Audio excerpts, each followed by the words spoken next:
Do you want to know how to be healthier than 99% of people? Well, in this video, I'm going to tell you how. What I found was that there are very, very simple things you can do that most people don't do that can prevent a lot of common illnesses or ailments or disease or something like that. And most people don't do them. So if you do these, you'll be healthier than 99% of people. And in this video, I'll show you how. Now, I bet you're wondering what kind of things can make you be healthier than 99% of people, because that's a lot of people. But don't worry, I'm about to explain what I'm talking about. Let me explain more on the concept of what I mean by the common things that you can do to prevent most ailments. Let me tell you how I found out about this. So every time I look up a common ailment, I would see the things that you can do to prevent it, and they'd always be within the same ballpark, in the same range. And every time I'd see it, it'd be a list, and most of them would be pretty much the same every time I'd look one up. And I'd always wonder, why are they all similar? Has anybody else realized it? And I thought it's really strange that every time I look up something, and they're not even related really, one can be a mental thing and one can be a physical thing, between a list of 15 things, they'd almost always be related to some kind of disease or anything like that. Most of them will have at least one of them, or most of the things on the list will be part of the things that if you do them, it can prevent these diseases. Not every disease, but a lot of them. And it can lower your risk for some. Even if it can't completely take away your chances of getting this, it can lower the risk. From all the way from depression, obesity, to heart disease, to Alzheimer's, strokes, anything like that. And these are, as you can see, these aren't like the flu or the cold. These are actually really big things that can kill you or that cause a lot of pain. And it really blew my mind because the things that I'm listing are really simple. They're not hard at all. They're not complicated. It's not like you have to slap a pig's ass 3 times and then gurgle some bleach. No, they're pretty straightforward and we've heard them a lot. So it really blew my mind that most people just don't do these, which is why it's so easy to be healthier than most people. And before I get started with the actual list, I should say that it's not like this is an end-all be-all list. I'm sure there are things that I don't know yet or haven't found, so just take it with a grain of salt. So the way I've done this is that I've divided them into 2 categories. The first one is things that you should take away, like addictions or things that abuse dopamine. Now you're about to see what I mean by very common. The first 2 are pretty related. It's don't do drugs or smoke, and don't do alcohol, or don't drink alcohol. You can't really do alcohol, but whatever. Anyways, drugs, any kind of drug is bad for you, and smoking is not good for you either, even if it's not a drug. Like cigarettes and vaping are both bad for you too. So they're all bad for you, and obviously it depends. Each one has different negative consequences that it can cause, and different severities of the bad things that it can give you. So it really depends on what you do, but anyways, they're all bad. Alcohol, same thing. I think we've all known and we've all been told both of these are bad. We all went to some kind of dare class, I'm sure, or our parents always told us it's a gateway drug or something like that, But anyways, it's very common that both of these things are not healthy for you, and yet, as you can see, most people do one, or if not both, of these pretty regularly.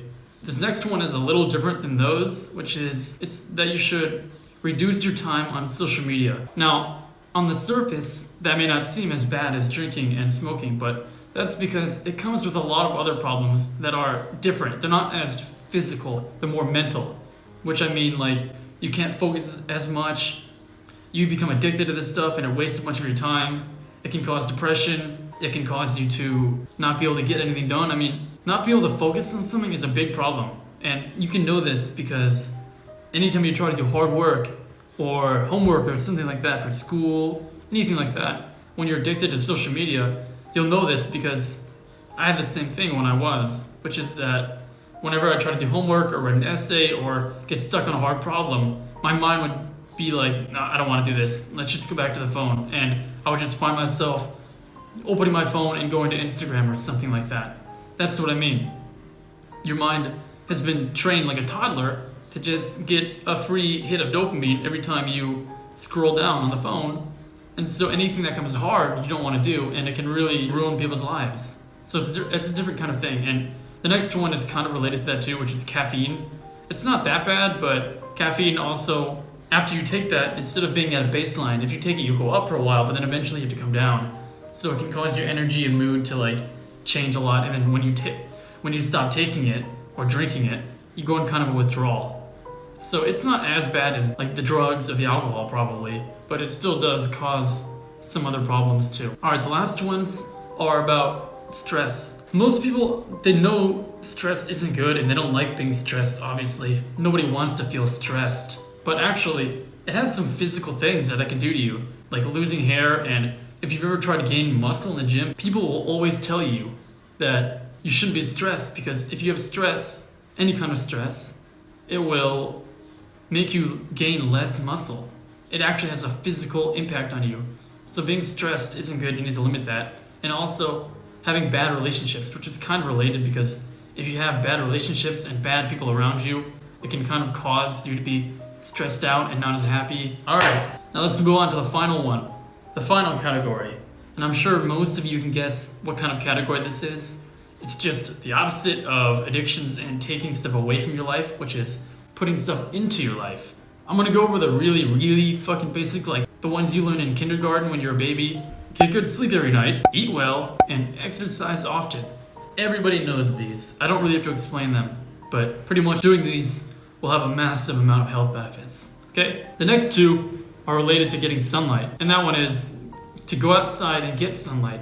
Getting sunlight has a lot of health benefits, and it can boost your vitamin D and energy. Especially in the morning, getting sunlight is really good. Maybe go for a walk in the morning or something. Kind of ironically, the next point is to protect your skin from the sun.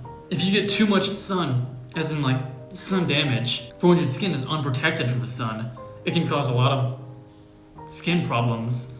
Like actually, I think the one that comes to everybody's mind is like melanoma and skin cancer. Yeah. Another thing that I didn't know actually until I looked it up is that if you don't protect your skin, like wearing a hat, putting sunscreen on when you go outside, putting some glasses on, it can make your skin age way faster, which I didn't know.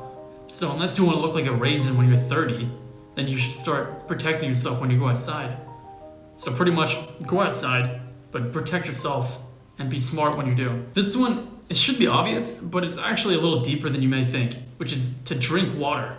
Everybody knows you need to drink water. I mean, you need to drink water to survive. But the thing is, most people don't drink nearly enough water as they should. And if they drink more, it really makes you a lot more healthy.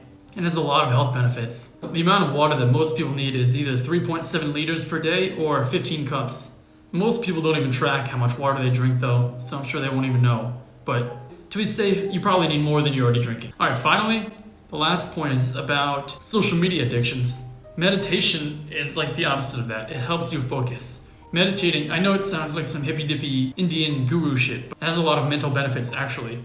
It helps you focus, it helps you clear your head, you can stay on one topic longer, and you can get a lot more done, and it helps you think better pretty much. Last one is actually breathing properly. This one's another one where people are like, how can you even change that? What are you talking about? But the thing is that most people don't know. There are two types of breathing that people do, which is by your mouth or by your nose. A lot of people are actually mouth breathers. It's actually bad to be a mouth breather. You need to breathe through your nose, and especially breathing through your nose while you're sleeping. Your body's not really meant to breathe through your mouth, so if you're breathing through your mouth, it can do a lot of damage, even to your face, like physically, not even just mentally or through your body. You can see it.